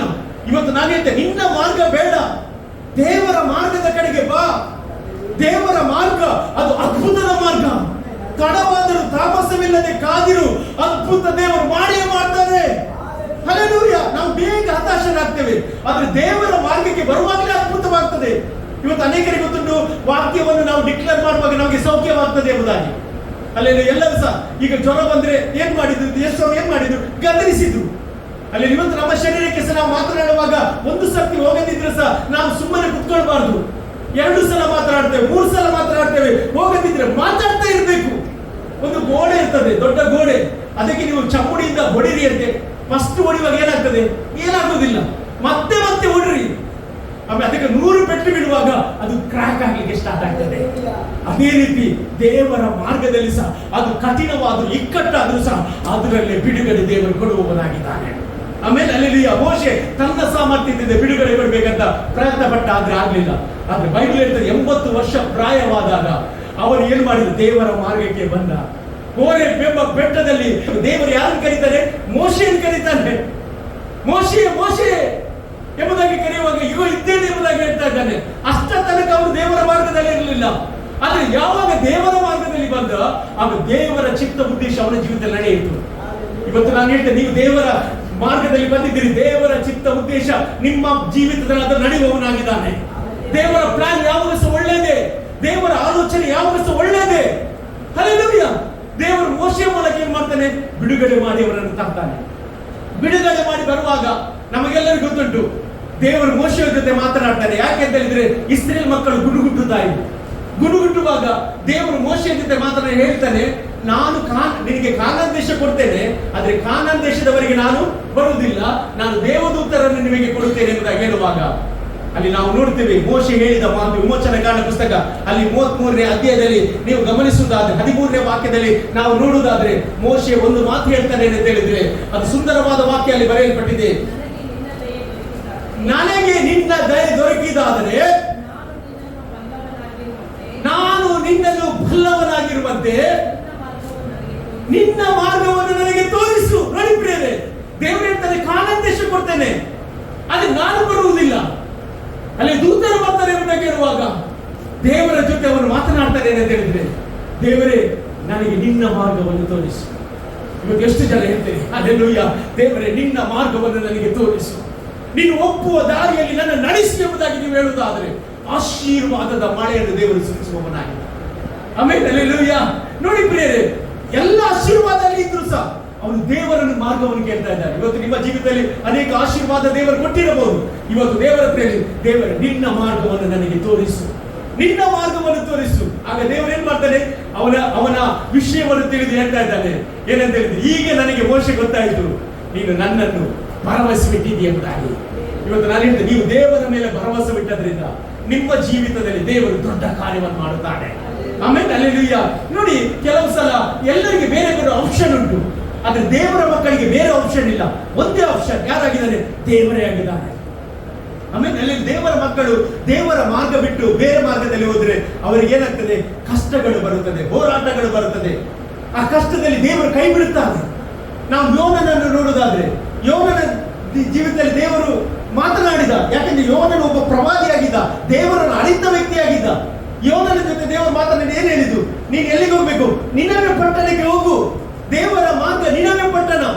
ಆದ್ರೆ ಬೈಬಲ್ ಹೇಳ್ತದೆ, ಯೋನನು ಏನ್ ಮಾಡಿದ? ತನ್ನ ಮಾರ್ಗವನ್ನು ಆರಿಸಿ ತೆಗೆದುಕೊಂಡ, ತಾರ್ಷೀಸಿಗೆ ಹೋದ. ಅಲ್ಲಿ ಇವತ್ತು ನಾನು ಹೇಳ್ತೇನೆ, ನೀವು ದೇವರ ಮಾರ್ಗಕ್ಕೆ ಬರುವಾಗಲೇ ದೇವರ ಆಶೀರ್ವಾದಗಳನ್ನು ಕಾಣಲಿಕ್ಕೆ ಸಾಧ್ಯ. ಕೆಲವೊಂದು ಮಾರ್ಗಗಳು ಕಠಿಣ ಅಂತ ನಿನಗೆ ಅನಿಸಬಹುದು, ಆದ್ರೆ ಆ ಕಠಿಣದಲ್ಲಿ ಅದ್ಭುತ ದೇವರು ಮಾಡುವವನಾಗಿದ್ದಾನೆ. ಯೋನ ನೆನೆಸಿದೆ ಏನು ಗೊತ್ತಿಲ್ಲ, ನಿನವೆ ಪಟ್ಟಣಕ್ಕೆ ಹೋದ್ರೆ ಅಲ್ಲಿ ನನ್ನನ್ನು ಕೊಲ್ತಾರೆ ಎಂಬುದಾಗಿ ಅಷ್ಟೇ. ಅಲ್ಲಿ ನಾನು ಹೇಳ್ತೇನೆ, ನಿನ್ನ ಒಂದೊಂದು ಕೂದಲು ದೇವರ ಎಣಿಕೆ ಲೆಕ್ಕದಲ್ಲಿ ಉಂಟು. ಅಲ್ಲಿ ನಿನ್ನ ಜೀವಿತದ ಎಲ್ಲ ವಿಷಯ ಆತನ ಪುಸ್ತಕದಲ್ಲಿ ಬರೆಯಲ್ಪಟ್ಟಿದೆ. ಇವನು ನೋಡು, ತಾರ್ಷೀಸಿಗೆ ಹೋದಾಗ ಏನಾಯ್ತು? ಅಲ್ಲಿ ಬೈಬಲ್ ಇರ್ತದೆ, ಹಡಗಿನಲ್ಲಿ ಹೋಗುವಾಗ ಏನಾಯ್ತು? ದೊಡ್ಡ ಬಿರುಗಾಳಿ ಬಂತು. ಬಿರುಗಾಳಿ ಬಂದಾಗ ಅಲ್ಲಿ ಎಲ್ಲರೂ ಸಹ ಅವರವರ ದೇವರಿಗೆ ಪ್ರಾರ್ಥನೆ ಮಾಡಿದ್ರು.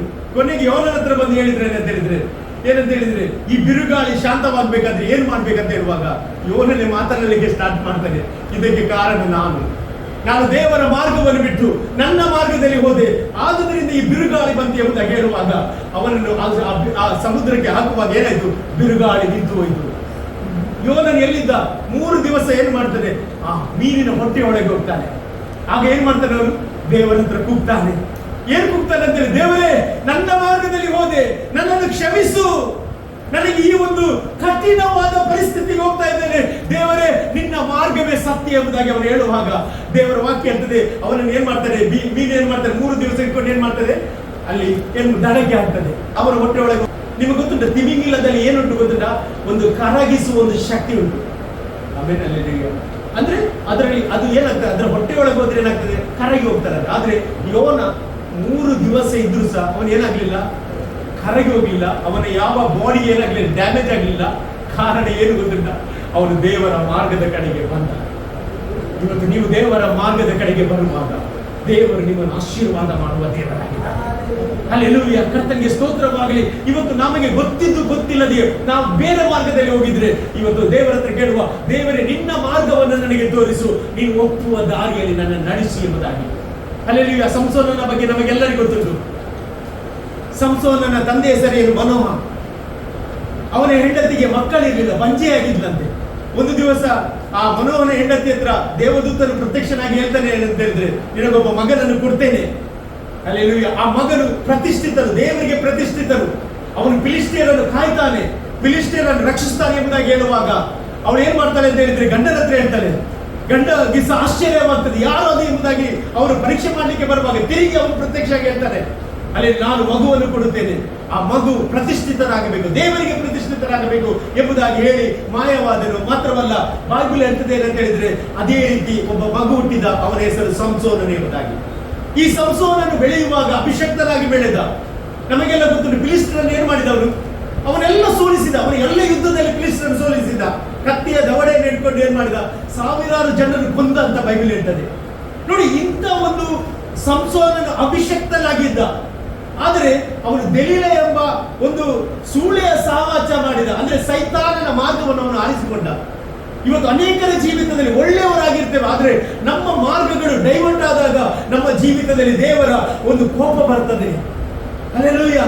ನೋಡಿ, ಅವನು ಯಾವಾಗ ಆ ದೆಲೀಲನ ಸಂಪರ್ಕ ಮಾಡಿದ, ಅದರ ನಿಮಿತ್ತವಾಗಿ ಆ ಮಾರ್ಗವನ್ನು ಅನುಸರಿಸಿದಿಂದ ಅವನ 2 ಕಣ್ಣುಗಳು ಏನಾಯ್ತು, ಕೀಳಲ್ಪಟ್ಟಿತ್ತು.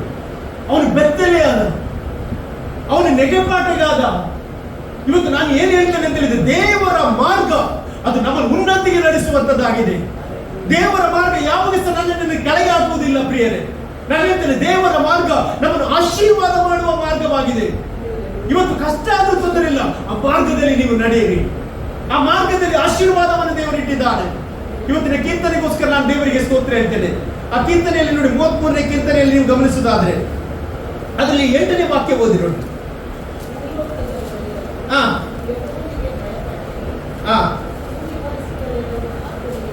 ಆಮೇಲೆ ಭೂಲೋಕದವರೆಲ್ಲರೂ ಯೆಹೋವನಿಗೆ ಭಯಪಡಲಿ, ಭೂನಿವಾಸಿಗಳೆಲ್ಲರೂ ಆತನಿಗೆ ಹೆದರಲಿ. ಇವತ್ತು ನಾವು ಮನುಷ್ಯರಿಗೆ ಹೆದರುತ್ತೇವೆ, ಆದ್ರೆ ದೇವರಿಗೆ ನಾವು ಹೆದರಬೇಕು. ಅಲ್ಲಿ ಎಷ್ಟು ಜನ ದೇವರಿಗೆ ಭಯಪಟ್ಟು ಜೀವಿಸ್ತೇವೆ? ಅಲ್ಲಿ ದೇವರಲ್ಲಿ ಭಯಪಟ್ಟರೆ ಜೀವಿಸಿದ್ರೆ ಏನಾಗ್ತದೆ? 18ನೇ ವಾಕ್ಯ, 33ನೇ ಕೀರ್ತನೆ 18ನೇ ವಾಕ್ಯ.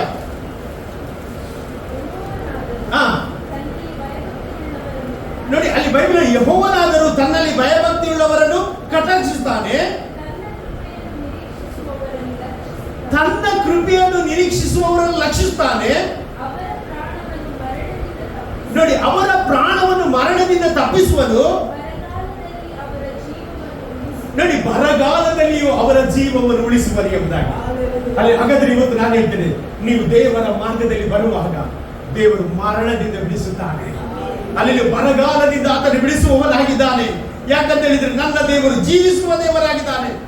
ನೀವು 1 ಅರಸುಗಳ ಪುಸ್ತಕ 17ನೇ ಅಧ್ಯಾಯ 2ನೇ ವಾಕ್ಯಕ್ಕೆ ಹೋಗುವುದಾದ್ರೆ, 1 ಅರಸುಗಳ ಪುಸ್ತಕ 17ನೇ ಅಧ್ಯಾಯ 2ನೇ ವಾಕ್ಯದಲ್ಲಿ ನಾವು ನೋಡುತ್ತೇವೆ, ಅಲ್ಲಿ ಎಲಿಯನ ಬಗ್ಗೆ ಅಲ್ಲಿ ಬರೆಯಲ್ಪಟ್ಟಿದೆ. ಎಲಿಯನು ಯಾರಾಗಿದ್ದ? ಒಬ್ಬ ದೇವರ ಮನುಷ್ಯನಾಗಿದ್ದ, ದೇವರ ವಾಕ್ಯವನ್ನು ಅನುಸರಿಸುವ, ದೇವರ ಮಾತಿಗೆ ಏನು ವಿಧೇಯನಾಗುವ ವ್ಯಕ್ತಿ. ಅವನ ಜೊತೆ ದೇವರು ಮಾತನಾಡ್ತಾನೆ. ಏನ್ ಮಾತಾಡ್ತಾನೆ? ಯೆಹೋವನು ಎಲಿಯನಿಗೆ, ನೀನು ಈ ಸ್ಥಳವನ್ನು ಬಿಟ್ಟು ಪೂರ್ವ ದಿಕ್ಕಿಗೆ ಹೋಗಿ ಯೋರ್ದಾನ್ ಹೊಳೆಯ ಆಚೆಯಲ್ಲಿರುವ ಕೆರಿತ್ ಹಳ್ಳದಲ್ಲಿ ಅಡಗಿಕೋ. ಆ ಹಳ್ಳದ ನೀರು ನಿನಗೆ ಪಾನವಾಗಿರುವುದು, ನಿನಗೆ ಆಹಾರ ತಂದು ಕೊಡಬೇಕೆಂಬುದಾಗಿ ಕಾಗೆಗಳಿಗೆ ನಾನು ಆಜ್ಞಾಪಿಸಿದ್ದೇನೆ ಎಂದರು. ಹಲ್ಲೆಲೂಯಾ. ನೋಡಿ ಪ್ರಿಯರೇ, ಇಲ್ಲಿ ನೋಡಿ, ದೇವರ ಮಾರ್ಗ ಅದು ಪರಿಶುದ್ಧವಾದ ಮಾರ್ಗ, ಲೋಪವಿಲ್ಲದ ಮಾರ್ಗ. ಈ ಒಂದು ಎಲಿಯನ ಜೊತೆ ದೇವರು ಮಾತನಾಡಿ ಹೇಳ್ತಾನೆ, ಒಂದು ಮಾರ್ಗ ಹೇಳ್ತಾನೆ. ಎಲ್ಲಿಗೆ? ಅದು ಕೆರಿತ್ ಹಳ್ಳಕ್ಕೆ ಹೋಗಿ ಎಂಬುದಾಗಿ. ನೋಡಿ, ದೇವರ ಮಾತಿಗೆ ಅವನು ವಿಧೇಯನಾಗ್ತಾನೆ, ದೇವರ ಮಾತಿಗೆ ಒಬ್ಬೇ ಆಗ್ತಾನೆ. ಅದರ ಮೊದಲು ನಾವು ನೋಡ್ತೇವೆ, ಅಹಾಬನ ಎದುರು ಬಂದು ಏನು ಹೇಳ್ತಾನೆ? ನಾನು ಹೇಳದೆ ಮಳೆ ಬರುವುದಿಲ್ಲ. ನೋಡಿ, ಅವನ ಮಾತುಗಳಲ್ಲಿ ಒಂದು ಧೈರ್ಯ ನೋಡಿ. ರಾಜನ ಎದುರು ಬಂದು ಹೇಳ್ತಾನೆ, ನಾನು ಹೇಳದೆ ಮಳೆ ಬರುವುದಿಲ್ಲ. ಅದರ ನಂತರ ದೇವರು ಹೇಳ್ತಾನೆ, ಅವನ ಹತ್ರ ಏನು ಹೇಳ್ತಾನೆ? ಕೆರಿತ್ ಹಳ್ಳಕ್ಕೆ ಹೋಗಿ ಎಂಬುದಾಗಿ. ನೋಡಿ, ಧೈರ್ಯದಿಂದ ರಾಜನ ಎದುರು ಮಾತನಾಡಿದ ವ್ಯಕ್ತಿ ಈಗ ದೇವರು ಕೆರಿತ್ ಹಳ್ಳಕ್ಕೆ ಹೋಗುವಾಗ ಕೆರಿತ್ ಹಳ್ಳಕ್ಕೆ ಹೋದ. ಇವತ್ತು ನಾನು ಹೇಳ್ತೇನೆ, ದೇವರು ಏನ್ ಹೇಳ್ತಾನೆ ಅದನ್ನು ನೀನು ಮಾಡಬೇಕು. ಎಲ್ಲ ಆಶೀರ್ವಾದ ಈ ಪುಸ್ತಕದಲ್ಲಿ ಬರೆಯಲ್ಪಟ್ಟಿದೆ. ನೀನು ಈ ಪುಸ್ತಕದ ಪ್ರಕಾರ ನೀನು ನಡೆಯುವಾಗ, ಜೀವಿಸುವಾಗ ದೇವರ ಆಶೀರ್ವಾದಗಳು ಒಂದೊಂದು ಹೇರಳವಾಗಿ ನೀನು ಹೊಂದಿಕೊಳ್ಳಲಿಕ್ಕೆ ಸಾಧ್ಯವಾಗುತ್ತದೆ ಪ್ರಿಯರೇ. ಹಲ್ಲೆಲೂಯಾ. ಇಲ್ಲಿ ನೋಡಿ, ಅವನು ದೇವರು ಹೇಳಿದಾಗೆ ಕೆರಿತ್ ಹಳ್ಳಕ್ಕೆ ಹೋದ. ಕೆರಿತ್ ಹಳ್ಳದಲ್ಲಿ ಮಾತ್ರ ನೀರಿದ್ದದ್ದು, ಬೇರೆ ಎಲ್ಲಿ ಸಹ ನೀರಿಲ್ಲ. ಯಾಕಂತ ಹೇಳಿದ್ರೆ 3.5 ವರ್ಷ ತನಕ ಏನ್ ಬರುವುದಿಲ್ಲ, ಮಳೆ ಬರುವುದಿಲ್ಲ ಅಂತ ಬೈಬಲ್ ಹೇಳ್ತದೆ. ಕೆರಿತ್ ಹಳ್ಳದಲ್ಲಿ ಎಷ್ಟು ಸಮಯ ಇದ್ದ ಅಂತ ಬೈಬಲ್ ಬರೀಲಿಲ್ಲ, ಆದ್ರೆ ಖಂಡಿತವಾಗಿ ಕೆಲವು ವರ್ಷಗಳ ತನಕ ಅಲ್ಲಿದ್ದ. 3.5 ವರ್ಷ ತನಕ ಮಳೆ ಇರಲಿಲ್ಲ. ಆದ್ರೆ ಅವನಿರುವ ತನಕ, ಅಲ್ಲಿರುವ ತನಕ ನೀರು ಅವನಿಗಿತ್ತು, ಅವನಿಗೆ ಆಹಾರ ದೇವರು ಕೊಡುತ್ತಾ ಇದ್ದ. ಅಲ್ಲೆಲ್ಲೂಯ್ಯ. ಪ್ರಾತಃ ಕಾಲದಲ್ಲಿ ಸಹ, ಬೆಳಗಿನ ಜಾವದಲ್ಲಿ ಸಹ ಏನ್ ಮಾಡ್ತು, ಕಾಗೆಯ ಮೂಲಕ ಅವನಿಗೆ ಆಹಾರ ದೊರಕುತ್ತಿತ್ತಂತೆ. ನೋಡಿ ಪ್ರಿಯರೇ, ಕಾಗೆ ಕೊಡುವ ಪಕ್ಷಿ ಅಲ್ಲ, ತೆಗೆದುಕೊಳ್ಳುವ ಪಕ್ಷಿ. ನೀವು ನೋಡ್ರಿ, ಅದು ತಗೊಳ್ಳುವಾಗ ಬೇರೆ ಕಾಗೆ ಸಹ ಏನ್ ಮಾಡಲಿಲ್ಲ, ಅದನ್ನು ಟಚ್ ಮಾಡ್ಲಿಕ್ಕೆ ದೇವರು ಬಿಡಲಿಲ್ಲ. ನೇರವಾಗಿ ಎಲೆಯ ಹತ್ರ ಬರ್ತಾ ಉಂಟು. ಈ ಆಹಾರ ಎಲ್ಲಿಂದ ಬರ್ತಿತ್ತು? ಅರಮನೆಯಿಂದ ಬರ್ತದೆ. ನಾನು ಏನ್ ಹೇಳ್ತೇನೆ ಅಂತ ಹೇಳಿದ್ರೆ, ನೀನು ದೇವರ ಮಾರ್ಗದಲ್ಲಿ ಬರುವಾಗ ಎಲ್ಲ ಆಶೀರ್ವಾದ ಪರಲೋಕದಿಂದ ಬರ್ತದೆ. ಪರಲೋಕದಿಂದ ಬರುವಾಗ ಅದನ್ನು ಟಚ್ ಮಾಡ್ಲಿಕ್ಕೆ ಯಾರಿಗೆ ಆಗುವುದಿಲ್ಲ, ಯಾವ ಶತ್ರುವಿಗೆ ನಿನ್ನನ್ನು ಮುಟ್ಲಿಕ್ಕೆ ಆಗುವುದಿಲ್ಲ. ಯಾಕಂದ್ರೆ ಎಲ್ಲ ಆಶೀರ್ವಾದ ದೇವರಿಂದ ಬರುವಂತದ. ಅಲ್ಲೆಲ್ಲೂಯ್ಯ. ಇವತ್ತಿನ ಕೀರ್ತನೆಗೋಸ್ಕರ ಸ್ತೋತ್ರ. ಜೀವ ರಕ್ಷಣೆಗೆ ಕುದುರೆ ಅವಶ್ಯ ಇಲ್ಲ, ಅದು ತನ್ನ ಸ್ವಂತ ಬಲದಿಂದ ಯಾರು ರಕ್ಷಿಸಲಿಕ್ಕೆ ಸಾಧ್ಯವೇ ಇಲ್ಲ.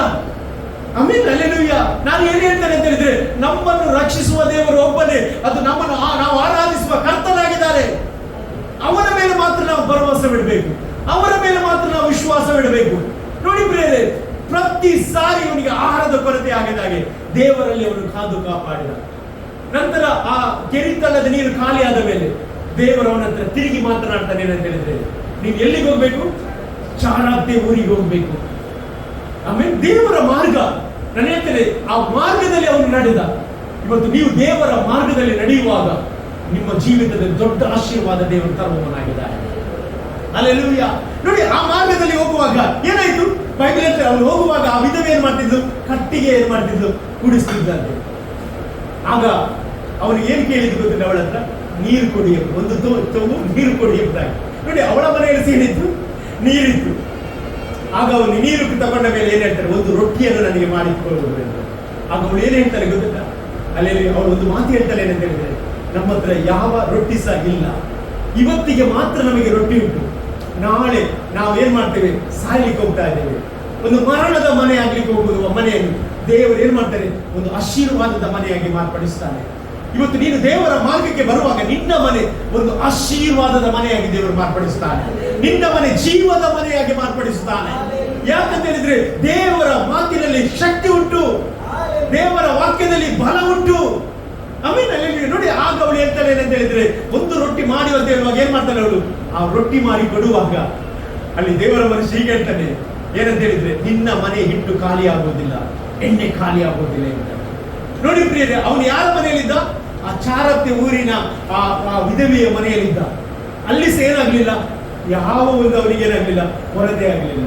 ಕಾರಣ ಅವನು ದೇವರ ಮಾರ್ಗದಲ್ಲಿ ನಡೆದ. ಇವತ್ತು ನಾನು ಹೇಳಲಿಕ್ಕೆ ಇಷ್ಟಪಡ್ತೇನೆ, ನೀನು ಆರಿಸಿದ ಮಾರ್ಗ ಇವತ್ತು ನಿನ್ನ ಮಾರ್ಗ ಆದ್ರೆ ದೇವರ ಮಾರ್ಗಕ್ಕೆ ಬಾ. ಅಲ್ಲಿ ದೇವರ ಮಾರ್ಗ ಅದು ಪರಿಶುದ್ಧವಾದ ಮಾರ್ಗ. ದೇವರ ಮಾರ್ಗ ಅದು ಏನಂತ ಹೇಳಿದ್ರೆ ಇಕ್ಕಟ್ಟಿನಿಂದ ವಿಶಾಲತೆಗೆ ತರುವ ಮಾರ್ಗವಾಗಿದೆ. ನೀವು ನೋಡಿ, ಕೀರ್ತನೆಗಳ ಪುಸ್ತಕ 143ನೇ ಕೀರ್ತನೆ 8ನೇ ವಾಕ್ಯದಲ್ಲಿ ದಾವೀದನು ಹೇಗೆ ಪ್ರಾರ್ಥನೆ ಮಾಡ್ತಿದ್ದಂತ.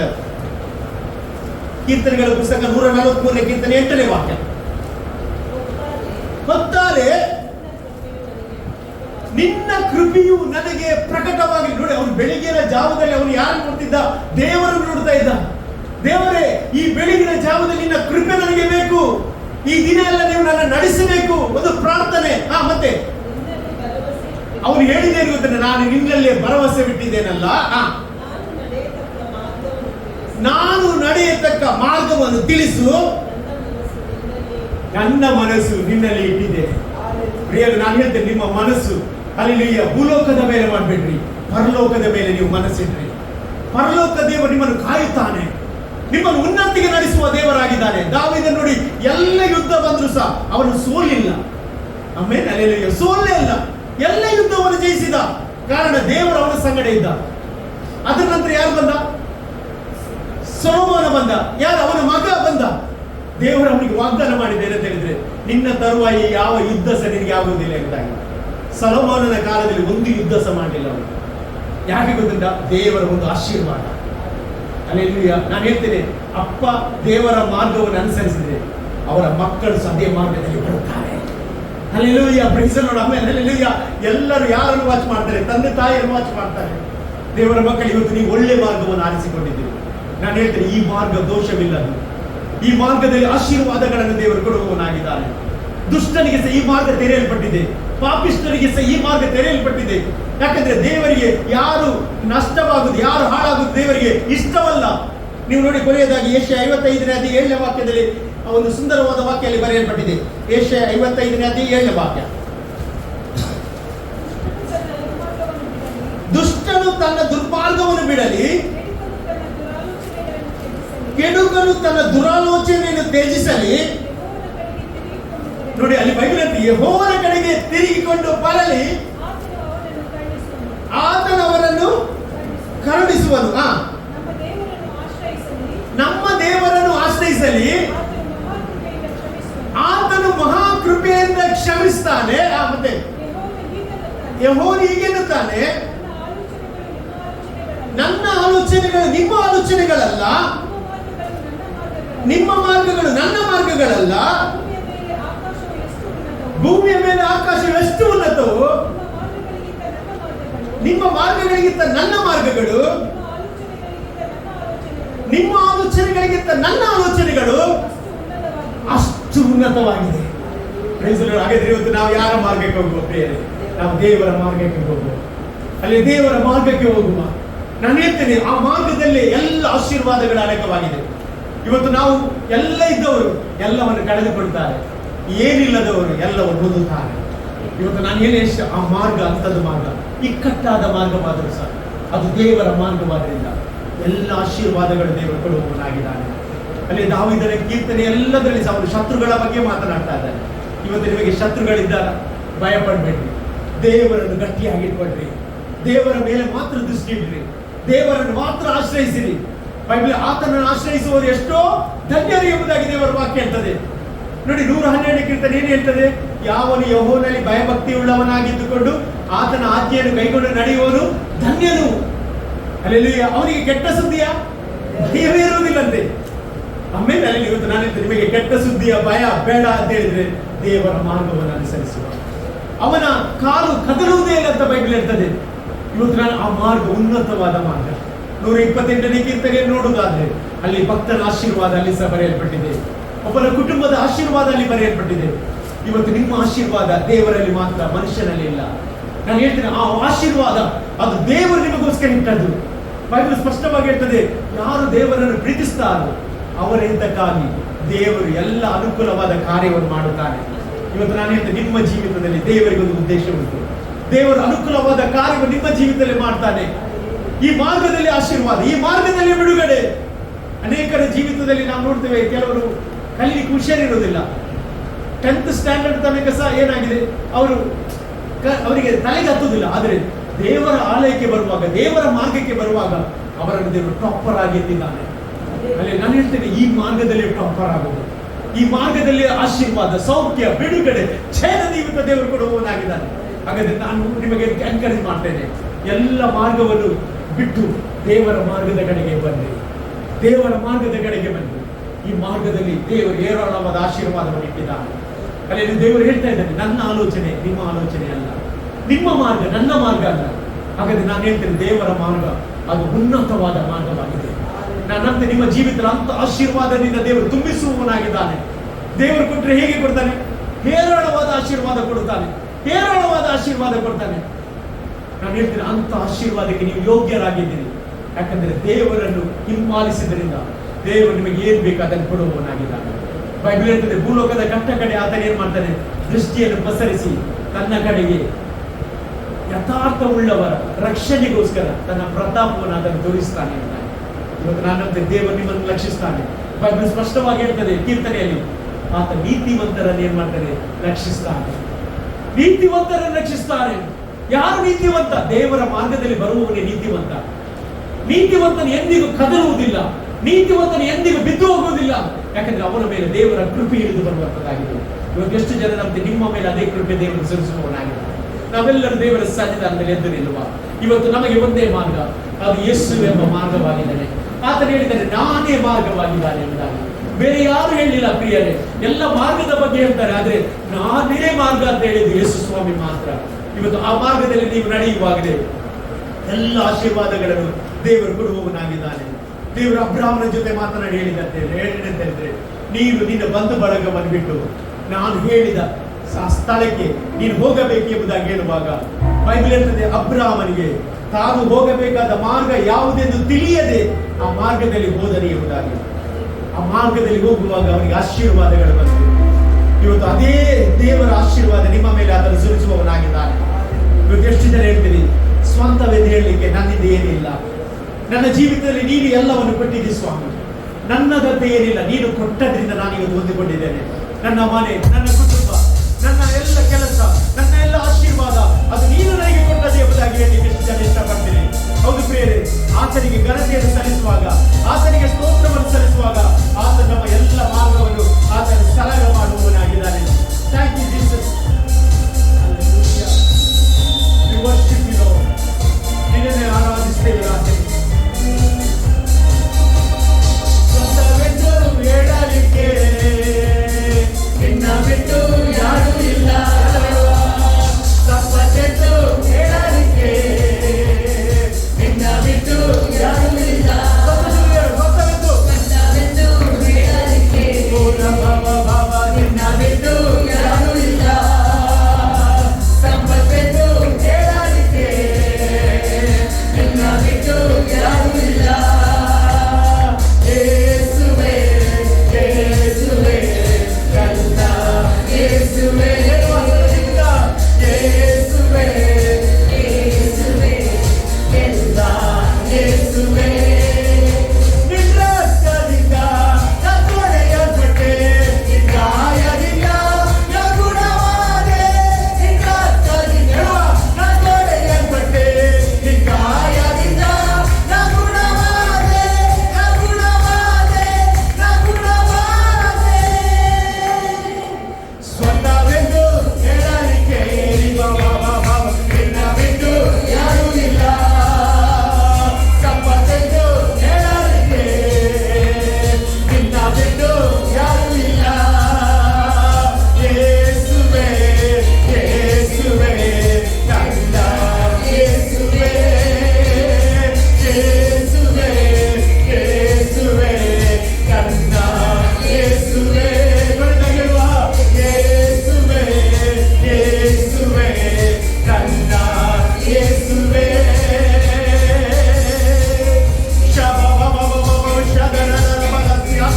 ಹೌದು ಬೇರೆ, ನಾವು ನಮ್ಮ ಸ್ವಂತ ಅಲ್ಲ, ನಮ್ಮ ದೇವರು ನಮ್ಮನ್ನು ಕೊಂಡುಕೊಂಡಿದ್ದಾನೆ. ಆತನು ಕೊಂಡುಕೊಂಡಿದ್ದರಿಂದ ಆತನ ಮಾರ್ಗದಲ್ಲಿ ನಾವು ನಡೆಯುವವರಾಗಿದ್ದೇವೆ. ಇವತ್ತು ನೀವು ಆತನ ಮಾರ್ಗದಲ್ಲಿ ಬಂದಲ್ಲಿ ವ್ಯರ್ಥವಾಗುವುದಿಲ್ಲ.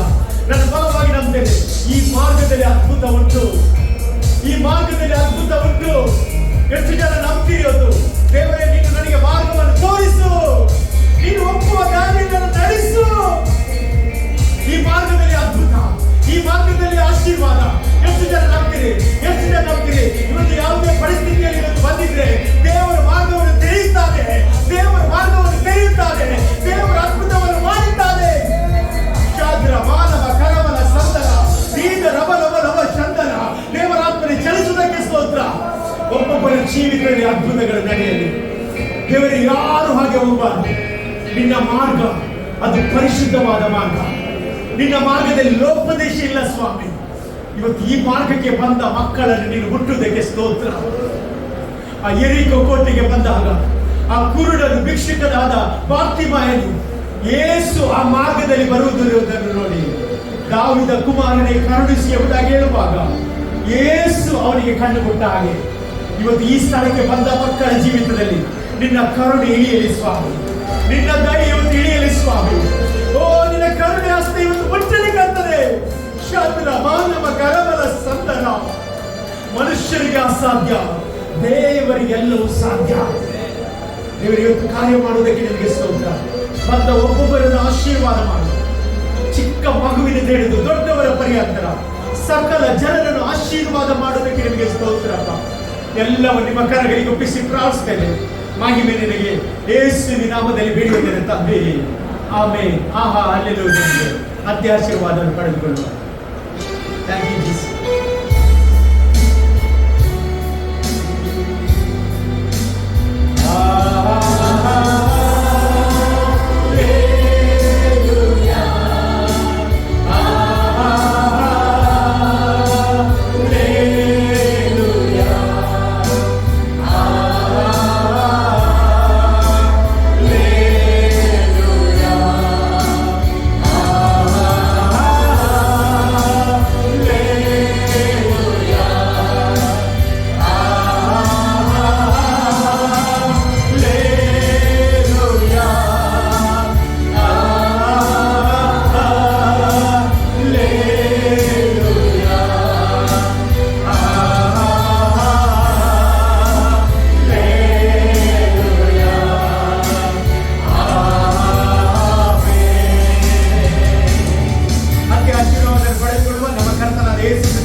ಪ್ರಾರ್ಥನಾ 12ನೇ ಸಹವಾಸ ಸೇರಿ ಬಂದ ಎಲ್ಲ ದೇವರ ಮಕ್ಕಳೊಂದಿಗೂ ಸಾರಲ್ಪಟ್ಟ ವಾಕ್ಯದೊಂದಿಗೆ ಲೋಕದ ನಂಬಿಕೆ ಸಲ್ಲಿಸುವುದು ಇದರಲ್ಲಿ ಕ್ರಿಸ್ತನ 2ನೇ ಮರಣ ತರಗ ನಿತ್ಯ ನಿರಂತರವಾಗಿರಲಿ.